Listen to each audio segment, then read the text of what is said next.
Good morning, everyone. So, in this video, we are going to cover the current affairs of May 2026. This is going to be helpful for those who are preparing for UPSC Civil Services exam or for State PCS exam. Now, let's start. So, first is related to the polity section, and in polity section, first news is related to new OCI regulation. What is OCI? Basically, Overseas Citizen of India. So, the government has notified new rules. First is the major change in the dual citizenship. Now the minors cannot have dual passport. In a very simple sense, if someone is a minor child, they cannot have passport of India and of other country. Another change is the digitization of this entire process. That simply means you can apply for the citizenship digitally and you can renounce the citizenship digitally. Renounce basically means, let's say you want citizenship of any other country, so you need to renounce the citizenship of India. Please remember one significant change or one basic thing, that it does not provide any kind of political right. So UPSC can set a trap that OCI card provide political right to the card holders. No, it does not. This is merely a residence kind of thing. So basically we are allowing those people to reside in India without political rights. Next is parliamentary committees. So recently the Lok Sabha speaker reconstituted 4 parliamentary committees. Now these 4 committees are quite significant. One is a public account committee, one is estimate committee, then a public sector undertaking committee, and committee on the welfare of SC and ST. Public account committee basically focus on the accountability of the government. Now in this case, please understand one thing, it have the members from the Lok Sabha as well as from the Rajya Sabha. So basically public account committee oversee the government expenditure and it ensure the accountability. Now these committees can be categorized into 2 categories: standing committee and ad hoc committee. Ad hoc committee basically are temporary kind of committee. Standing committee on the other hand are permanent one. Next is related to ED. So basically ED released a 70th anniversary report. ED is under Finance Ministry. It implement the PMLA. What is PMLA? Prevention of Money Laundering Act. So basically the conviction rate under ED is quite high. It is more than 90%. In a very simple sense, if ED has filed a case, there is a high chance of conviction. Now this is very different from usual report where we see that okay, ED is accused of political vendetta. But understand, in this case it shows that ED is quite serious about its work. Now 2-3 important thing. What is money laundering? In a very simple sense, converting black money into white money. What is black money? Black money simply means the tax is not paid. What is white money? It is the legal money. To prevent this, we have Prevention of Money Laundering Act, which is implemented by ED, which is under Finance Ministry, especially under Department of Revenue. Now those people who leave India after committing some kind of economic offense, they are basically referred as economic offenders, and ED have the power to declare them fugitive economic offender if they have committed a crime over 100 crore rupees. So in this case, ED have the power to declare that them as fugitive economic offenders. Next is e-court mission in Sikkim. So basically Sikkim Judiciary became the first, India's first fully paperless state judiciary. The Chief Justice of India declared this recently. In a very simple sense, most of the work will now be done through digital mechanism. Next is related to Prasar Bharati. So recently Prashun Joshi has been appointed as the new chairperson of Prasar Bharati. Please understand it is under Ministry of Information and Broadcasting. CBFC, that is a Central Board of Film Certification, is also under this ministry, and SS Vempati has been appointed as the new chairperson. On the other hand, PCI, that is Press Council of India, so the new chairperson is going to be Justice Ranjana Prakash Desai. She is the same person who was leading the committee on the implementation of UCC in Uttarakhand as well as in Gujarat. She is also the chairperson of the 8th Pay Commission. Next is related to the misuse of PIL. Please understand, PIL basically refers to public interest litigation. The principle of locus standi is not applicable in this case. In a very simple sense, it is not necessary that you are directly aggrieved party. Still, you can approach the court. For example, let's say you see that there is a river which is being polluted in some other state. You are not even a direct victim of this entire issue. Still, you can approach court. This basically means that the principle of locus standi is not applicable. Now, what happens is that because of this, this entire provision is being misused, and that's why this entire issue was in news. Please remember that PIL came into existence through the initiative of Justice P.N. Bhagwati and Justice V. Krishna Iyer. And there is a prominent case in that context, that is Husnaira Khatun case, in which the right to speedy trial was highlighted. Next is Supreme Court Judges Amendment Bill. See, right now there is a huge pendency of the cases. To reduce that pendency, the number of judges in the Supreme Court will be increased, and for that purpose the bill was introduced. So basically this is going to increase the number of judges from 33 to 37. Now UPSC can set a trap that this is being done through executive action, or this is being done by the president, or this is being done by the Supreme Court Chief Justice of India. In a very simple sense, please remember there is a legal provision for that. That simply means a bill need to be introduced in the parliament. Next is related to NCRB. So it is National Crime Record Bureau. It released a report. As for that, two important facts are there. Number one, the overall crime has gone down, but cyber crime cases has increased, of course, because of digitization. Recently NCRB was also in news because for the first time they have systematically maintained a record of the cases under prevention of cruelty to the animals. So that is a separate category. Basically, how many cases were registered under this PCA Act of 1960. Now NCRB is set up on the recommendation of Tandon Committee, and it is under Ministry of Home Affairs. Please remember one thing, all the police stations in our country are now interconnected through this CCTNS, that is Crime and Criminal Tracking Network System. Next is related to AERB, that is Atomic Energy Regulatory Board. Now please remember two things. Recently the Shanti Act was introduced. So basically the Shanti Act allowed the private participation. That's one thing. Second thing is that it provided the statutory status to this AERB. Now the objective is to increase the usage of nuclear energy. Basically our target is that by 2047 we should have the capacity of 100 gigawatt of nuclear energy. Now why AERB was in use? Because recently it allowed the installation of certain nuclear equipments in the Kudankulam nuclear power plant, which is in Tamil Nadu. Now please remember that it is responsible for the safety of these nuclear installations, that whether the rules and regulations are followed properly to ensure that everything is safe and as per the rules. Next section is related to IR, and in that first is related to India and Vietnam. Please remember one thing, that we have upgraded our ties with Vietnam. Apart from that, there is objective to increase our trade to $25 billion by 2030. In this context, three important terms are there. Number one, our FTP target is $2 trillion by 2030. FTP is foreign trade policy. With Russia, target is $100 billion. With USA, the target is $500 billion. Now, India is going to provide assistance to Vietnam in terms of digitization of the inscriptions, and one such inscription or manuscript is there, that is Cham manuscript. So we will provide help to Vietnam in the digitization of these manuscripts.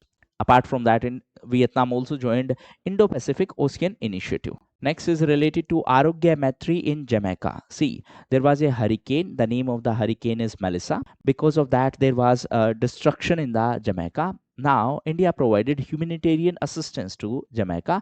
As a part of this, we provided the portable hospitals. This is being done as a part of project Bhishm. Now what is this Bhishm project? Basically we are providing hospital facility to those countries. So what is happening is that these are portable component, so we can assemble those component and we can set up an hospital, immediately without much background work. So this is kind of infrastructure we are providing. So this is the picture, and we have provided 10 Bhism cubes. Basically what will happen with these cubes? These cubes will be assembled to set up a hospital kind of infrastructure. Next is related to our Girmitia diaspora. See, recently our Minister of External Affairs visited certain countries, and the objective was to increase our engagement with this Girmitia communities. Now understand, who are these Girmitia? Basically they are the Indian laborers which were taken by the Britishers in these countries, and they were taken from the states like UP and Bihar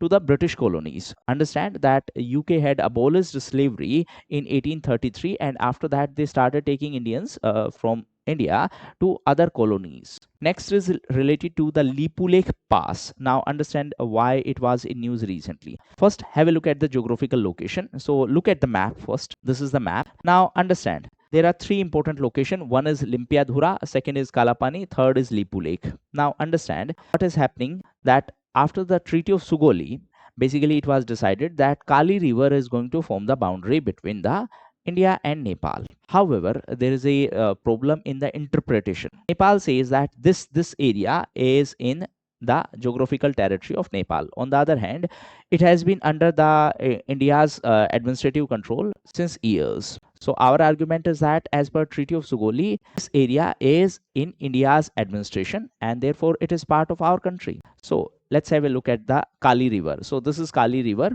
Now, as per the treaty, basically it was decided that on the areas on the eastern side will belong to Nepal and areas on the western side will belong to India. What is the dispute? Dispute is that as per Nepal basically claim that Limpiadhura is the origin point of this river. Now, what happens is that in mountain areas there may be different small stream. So that's why Nepal says that the origin point of the river is different. But as per the historical record, it is clearly evident that this area belonged to India, and subsequently we had maintained our control over this area during Britishers' time itself. Next is related to the drone strike in UAE. So first have a look at the geographical location of this Fujairah oil facility, which was in news because of this drone site.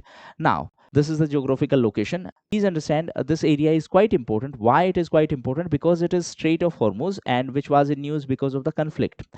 And that's why this Fujairah port, this is important. This is part of UAE. Next is related to India and Tanzania. So recently India and Tanzania were in news because of the trade meeting. Now, in this context, please remember one thing. Recently, our IIT has set up a campus in Tanzania, and this is IIT Zanzibar campus. So this is the geographical location of Tanzania, and this is Indian Ocean. This is African continent. This is Lake Tanganyika and Lake Victoria. This is Madagascar. Recently, it was in news because of the Genji protest. Similar to Nepal, there were protests in this country as well. Next is related to ADB, Asia Pacific Infrastructure Plan. So basically, the objective is to finance the infrastructure project, and this will be done by Asian Development Bank. Please remember that Asian Development Bank has the members from outside Asia as well. There was a previous year question in which the statement claimed that only Asian countries are the members. Now, as far as the membership is concerned, USA have the highest stakes in this bank, and US and Japan are the top stakeholders. So by default, countries beyond Asia are the members of this grouping. Next is related to USTR 301 report. Now, a very straightforward statement can be asked that this report is related to. Please understand, this is released by the US State Department, and basically it ranks countries in terms of their implementation of intellectual property regulations. So it is US perspective, and usually US use it to put pressure on the other countries. Now, as far as India is concerned, India is in the priority watch list. That simply means, as per USA, India do not effectively implement its intellectual property rights, and there has been a controversy regarding the patent evergreening, compulsory licensing, and violation of various intellectual property rights. Next is related to India and Algeria Joint Commission. So basically, both countries decided to increase their cooperation in the defense sector. And in this case, please remember the geographical location of Algeria, which is in Maghreb region. Now, this is Algeria, this is Morocco, and this is Mediterranean Sea, this is Strait of Gibraltar. Next is EU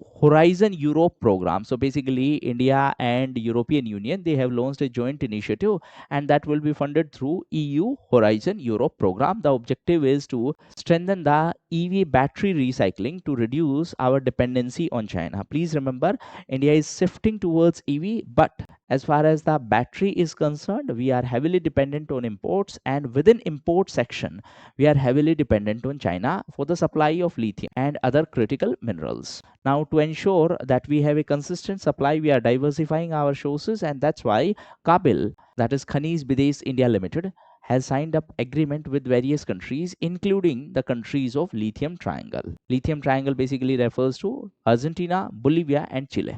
Next is World Migration Report. Please remember that this report is released by International Organization for Migration. UPSC can set up a trap that it is released by organizations such as, let's say, World Bank. So remember this thing. Now, as per this, the biggest migration corridor is US-Mexico, and India UAE is the fifth biggest migration corridor. In a very simple sense, people from India migrate to UAE. Now, as far as migration is concerned, of course, it leads to remittances. Remittance basically means the people who migrate, they send money back to their home country. Now, in terms of remittances, India is the biggest recipient, and in terms of states, I think Maharashtra is on top position. Next is related to economic section. So basically, there are FDI trends. FDI is foreign direct investment. Now, what is happening is that two important things are there.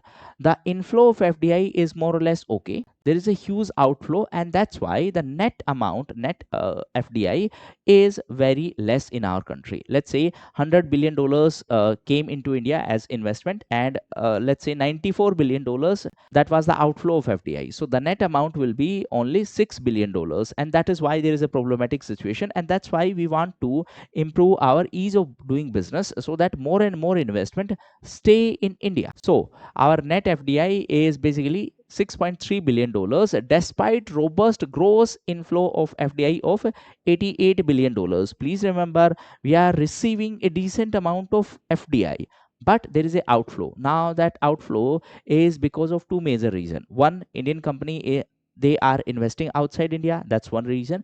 Second, the companies which had invested earlier in India, now they are taking their profit and they are taking it back to their home country. Next is related to 10 years of UPI. UPI is Unified Payment Interface. So basically, the objective is to promote digital payment. Now, as far as UPI is concerned, please remember that recently Namibia became the first country, first African country to join the UPI network. If the question is about first country in general, then Nepal is the first country to do so. Bhutan is the first country to adopt the QR system of UPI. Now, for digital payment, there is a payment regulatory board which is headed by RBI governor. And for this entire process, we have a specific legislation named as Payment and Settlement System Act of 2007. Next is related to PSL overhaul. So basically, there was a report by EAC to the Prime Minister. Now, this report simply says that we should not use PSL sector as a economic policy. It should be used as a social sector policy. What do I mean by that? See, under PSL, the banks are given direction to provide loan to certain vulnerable sections, even if they don't want to. Okay, what is the intention? Intention is to ensure that there is a sufficient credit for the vulnerable sections, but it adversely impact the profitability of the bank. Why? Because these are vulnerable sector. That's why there is a high risk, and that's why banks do not prefer. So this paper simply says that yes, we should ensure regular credit for them, but it should not be considered as an economic policy. Why? Because it basically leads to lower factor productivity or lower efficiency. We could have used that money for higher productive activities. So understand the difference. Right now it is as per the RBI directions, but technically, in a very simple sense, we are saying that we are giving money to those sector which are risky. That's why this paper simply says that we should adopt it as a social policy rather than as a economic policy. So basically, this PSL reduces the total factor productivity. In a very simple sense, the banks could have given that money for higher productive activities if they were not forced to follow these PSL guidelines. Next is windfall tax reduction. So understand what is windfall tax. Let's say you are a company and suddenly, because of external circumstances, your profit increased tremendously. One of the biggest reason behind it could be, let's say, your raw material cost has gone down. So in case of oil prices, this was the case. So the oil prices were quite low in last few years, and that's why the oil marketing companies were earning a significant profit. So government said, okay, you are earning huge amount of profit, give us a part of that as a taxation. Okay, that was windfall taxation. But now, because of the conflict, the oil prices are rising, and that's why the profit is shrinking. So that's why the government said, okay, now your profit is shrinking, so we will not charge that much windfall tax as we were charging earlier. That's why the windfall taxation has been reduced. Next is related to critical minerals import dependency. So India is heavily dependent on the import of critical minerals. For example, India import 100% of its lithium, cobalt and nickel, and for that it is majorly dependent on countries like China. It is majorly dependent on countries like Chile. So that's why there is a huge vulnerability. To reduce this vulnerability, the government has announced a national critical mineral mission. Apart from that, we are also focusing on the recycling. We are also basically collaborating with other countries to ensure a regular supply through Kabul. Next is related to the fragile 5 and rupee depreciation. See, as far as US dollar and rupee are concerned, basically rupee is depreciating in comparison to dollar. Now, in this context, there is a term fragile 5. Fragile basically means weak. So these are 5 economies which are quite weak, and they will have very bad impact if there is an outflow of the foreign investment from these countries. Which are these 5 countries? So basically these are India, Brazil, Indonesia, South Africa and Turkey. So the term was coined by the Morgan Stanley in 2013, and it talks about those economies which will have very adverse impact if there is an outflow of the foreign investment. That simply means they do not have sufficient amount of foreign reserve, they do not have sufficient amount of inflow of the foreign capital. India has sufficient amount of foreign reserve, but our export are less, our import is high, and that's why there is a high risk of depreciation of rupee. Next is related to the right of the gig worker. So recently Telangana became the 5th state in our country to provide explicit right to the gig workers. Now understand, who are gig workers? Gig workers are not the permanent employees of the company. They don't have a traditional 9 to 5 job. For example, the delivery boys of Swiggy, Zomato, all these are considered as gig workers, and they are not the permanent employees of these companies. That's why these companies do not provide social security benefit to these workers. In that context, the code on social security was introduced in 2020.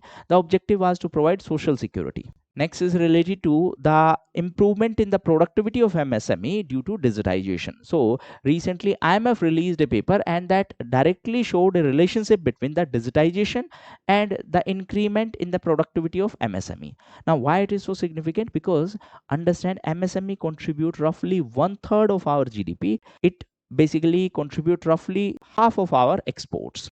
In that context, various initiatives are announced. For example, Safurti is one such initiative. Basically, it talks about the regeneration of the traditional industries, and it is a initiative of Ministry of MSME. Apart from that, there is Aditi initiative that basically talks about the reduction in the power consumption by MSME units by improving their technological capabilities. That simply means by using the new machineries. Next is related to the care economy or the purple economy. So recently the research paper highlighted that we need to give importance to this care work.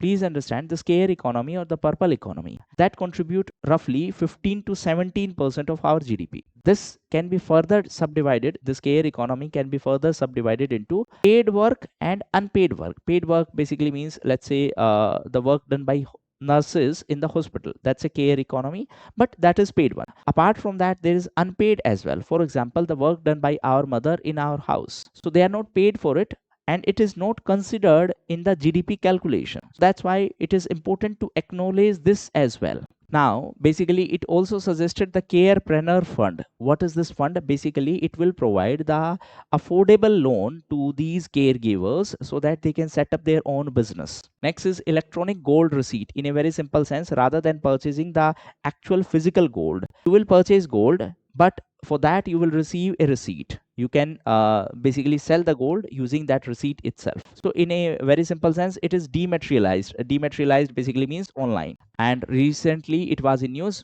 because of the NSE. NSE is National Stock Exchange. So basically they launched electronic gold receipt to formalize the gold market. Please remember, say BSE, that is Bombay Stock Exchange, was the first one to launch this EGR in 2022. Now this entire stock market is regulated by SEBI. Next is FRP for the sugarcane has been increased. So FRP is fair and remunerative price. Please remember, it is different from MSP because MSP does not have any legal backing. FRP is backed through legal action. FRP is provided for sugarcane. So it is recommended by CACP, that is Commission for Agricultural Cost and Prices, and the final decision is taken by CCEA, Cabinet Committee on Economic Affairs, which is headed by the Prime Minister. Next is Wadinar SIP repair facility. So basically this SIP repair facility has been set up in Gujarat, in specially in Wadinar. Now it is a brownfield facility. Brownfield facility basically means existing facility has been upgraded. Greenfield basically means new facility. Project 17A, and under that Mahendragiri has been announced. So it is a stealth frigate which has been built by Majgaon Dock Shipbuilders Limited, and they use Codox. What is Codox? Basically they use diesel as well as the gas engine. So whenever there is a requirement, according to that requirement they can switch. That is Codox. Codox basically means combined diesel or gas propulsion. Next is Sinbac's joint exercise. So this is related to the joint exercise by India and Cambodia. To be specific, Indian Army participate into this one. Next is related to few emerging defense technology. For example, DEW. What is DEW? Directed energy weapons. For example, lasers. They can destroy any kind of drone. They are basically referred as a directed energy weapons. Apart from that, there are hypersonic weapons. So they will move at a speed of more than 5 Mach. Then there is a predictive maintenance. Predictive maintenance basically means that we know when we need the maintenance of that particular equipment. Based on AI data, we can predict that. Next is related to dual use space technology. So in that context, cyber spoofing was in use. Basically what is happening is that fake satellite signals are given. Now if the fake signals will be given to the aeroplane, basically then it may lead to the accident. This is nothing but GPS spoofing. So fake GPS signals are given, and recently this instance was noticed in the Delhi airport as well. Next is related to V2X communication. In a very simple sense, our vehicle will be able to communicate with rest of the things. For example, the car will be able to communicate with another car. For example, let's say our mobile phone communicate with each other, let's say with the help of Bluetooth technology. Similarly, with the help of internet, cars will be able to share information with each other. They will be able to share information with the passenger through their mobile phone. So this is referred as CV2X. C basically means cellular.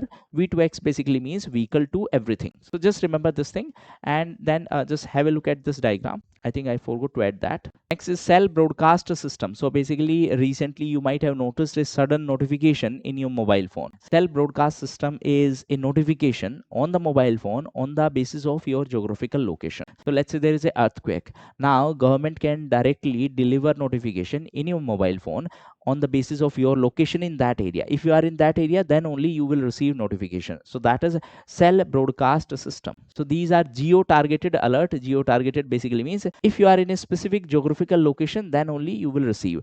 This is very different from the conventional SMS based notification, which are not able to provide you notification on the basis of your geographical location. Next is related to Mission Drishti, and this is going to world's first opto SAR. Now what is this opto SAR? In a very simple sense, it combines the features of optical camera and satellite. Good thing about optical camera is that it provides a very good high quality picture. The good thing about the satellite is that it can see through clouds. And that's why we are combining these two features. Next is related to India's first AI orbital data center, which has been launched by the company Pixel along with Servam. In a very simple sense, understand it. This is a data center which has been launched in the space. So what will happen? The data will be collected and processed in the space itself. Let's say there is an incident of fire in a particular location. Now the traditional satellite, what it will do, it will transfer the data at the ground station on earth. Then someone need to interpret that data, and then this information need to be disseminated. What this orbital data center will do, since it is combined with AI, so what it will do, it will collect information, it will process that information, and since it is using AI, it can directly disseminate the information, let's say in local language. Let's say the fire incident is in some remote district of Odisha. So what it will do, it will directly deliver the message to that particular area. So in this way, we are reducing this entire processing time. So the processing and the collection both are happening in the space itself, and then the processed information that is disseminated to the ground level. Next is related to the portable MRI system. So recently AIMS Delhi introduced the India's first portable MRI system. Next is related to beyond lithium battery. In a very simple sense, we are heavily dependent on import of lithium battery. So now manufacturers, they are looking for alternative options, and that's why the term beyond lithium batteries. Next is related to the finding by the NASA ISRO synthetic aperture radar. So basically this found out that because of the ground water extraction, there was a incident of land subsidence in Mexico City. Now what is so unique about this NISAR? Basically it can track the micro changes on the surface of earth, and that's why it is quite easy to monitor these changes. Next is related to annealed nuclear fuel. Now understand, we have thorium reserve, but for the utilization of that thorium reserve, we need to follow the 3-stage nuclear program. But with the help of this technology, we will be able to use our thorium reserve without going through that cycle. That's why the name Anil. Now, please remember the name Anil is in the respect of Dr. Anil Kakodkar, who the Indian nuclear scientist who played a very key role in this entire thing. What is the full form of ANIL? Advanced Nuclear Energy for Enriched Life. So this has been developed by a Chicago-based company, Clean Core Thorium Energy, that is CCTE. Next is related to geocells. So recently India constructed its first roadblock section using the recycled plastic geocells. Now what are these geocells? Basically they are honeycomb like structure, and what is happening is that they are having pores like this. So we will fill material into this thing, and this is quite useful in the areas which are prone to landslides. So this is how it is going to work. These are empty spaces in which we will fill the material. So this will prevent the instances of landslide. Next is related to Whiteley Award, who are also referred as Green Oscars. So recently Indian conservationist Barkha Subba and Praveen Sheikh, they won this award for the conservation of Himalayan salamander and Indian skimmer bird. Next is related to Santa Marta Conference. So this is a place in Colombia. Recently, Netherlands and Colombia hosted this event. What is the objective? Objective is to transition from the fossil fuel to the cleaner fuel. Next is related to Nilgiri Hill forest fire. So as the name suggests, it was in news because of the forest fire. Now these Nilgiri hills, they are basically referred as blue mountains, and they are quite popular for Neela Kurunji flowers. Next is related to India's first biomass based, that means living or plant based, green methanol plant. So this is set up in Kandla in Gujarat. Now why it is so special? Because it is using invasive species of plants. Invasive basically means they are not local species, they are introduced from outside, and now they are creating chaos for the local environment. So we are using those invasive species for the development of the energy, and this name of this invasive species is Prospis juliflora. Now please remember, it is pheritophyte.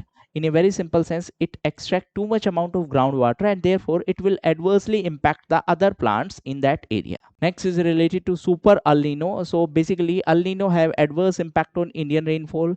What is the Super El Nino? In this case, the equatorial Pacific Ocean temperature has increased by more than 2 degrees. So therefore the impact will be even higher. Next is related to this Mayo volcanic eruption. So this is in Philippines, and this is the geographical location of Philippines. This is Mayo volcanic, and this is South China Sea, Philippine Sea. Next is mountain bongos. So basically these are critically endangered species which were introduced in Kenya, reintroduced to be specific, and this is world's largest forest antelope.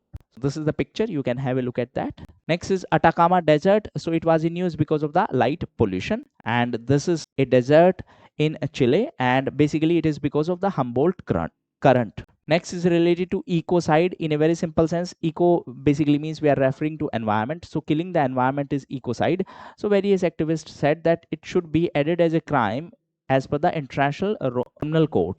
International Criminal Court is set up as per Rome Statute. Now, for example, USA used Agent Orange during the Vietnam War. Now, because of that Agent Orange, the local ecosystem was adversely impacted, and the impact is still evident. So similarly, because of human actions, the environment is being killed, and that's why it should be considered as a crime. Next is related to MARS system for methane. So what is this MARS? MARS basically refers to methane alert and response system. Just understand that it is a method, or it is a system to track the methane emission. Next is related to Bhitarkanika Wildlife Sanctuary. So it was in news because of the microplastic, and it is in Odisha. Next is related to carousels. So basically they were recently found in the Thar desert. So let's have a look at the picture. So they were found in the Mukundra hills of Rajasthan, and this is carousel. Next is related to sulfur dioxide emission. So recently a study was conducted, and that found out that if we can reduce the emission of sulfur dioxide, basically we can prevent at least 1.2 lakh death yearly. So you can understand the impact. Now what is the major source of this SO2 emission? So coal plants are the major source. For that purpose, FGD, flue gas desulfurization. So GD was to be installed, but the problem is that they are quite costly. That's why they are not installed in that much. Next is related to global hepatitis report. So it is one of the leading causes of the death. Now hepatitis is a liver disease. Basically it leads to inflammation in the liver. Next is related to right for acid attack victims. In a very simple sense, now they are also covered under the Person with Disabilities Act. Next is related to Article 24 of ILO. Now understand, ILO is a tripartite organization. Tripartite basically means three parties are there.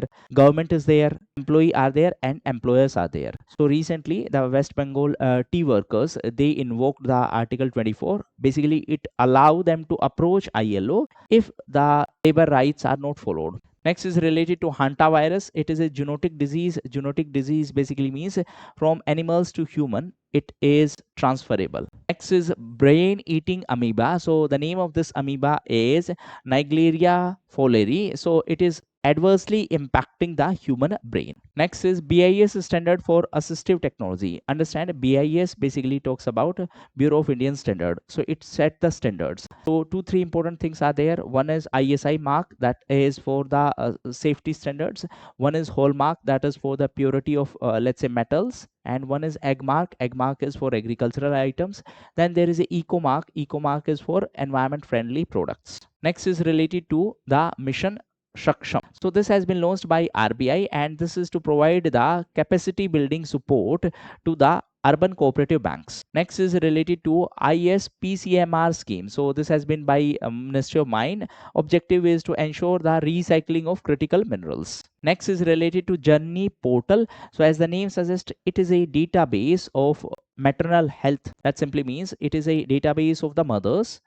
We are trying to digitize the complete life cycle related database. So now government is basically integrating these two, that is Swachh Bharat and Janni portals. Next is related to Indian Semiconductor Mission. So now 2 more units will be set up, and they will be set up in Gujarat. Both of these 2 units will be set up in Gujarat, and one of them is going to be India's first commercial display facility, which will utilize GEN. What is GEN? That is gallium nitride. Next is related to Samarth Panchayat portal. So basically it will allow Panchayat to track their revenue, like how much money they are earning from which shows. So this will allow them to track all those revenue sources, that is transparently monitor tax and non-tax revenue. Next is related to Mission Mosam. So basically it is related to weather forecasting. Recently a test unit was set up in Chennai for this purpose. Next is related to Buddhist diplomacy. So basically this article says that we have a lot of Buddhist sites. 7 out of the 8 prominent Buddhist sites are in India. Still we are not able to capitalize that because we don't have sufficient kind of infrastructure, and our policy environment is not that suitable. On the other hand, China is capitalizing it. That's one thing which you need to keep in mind.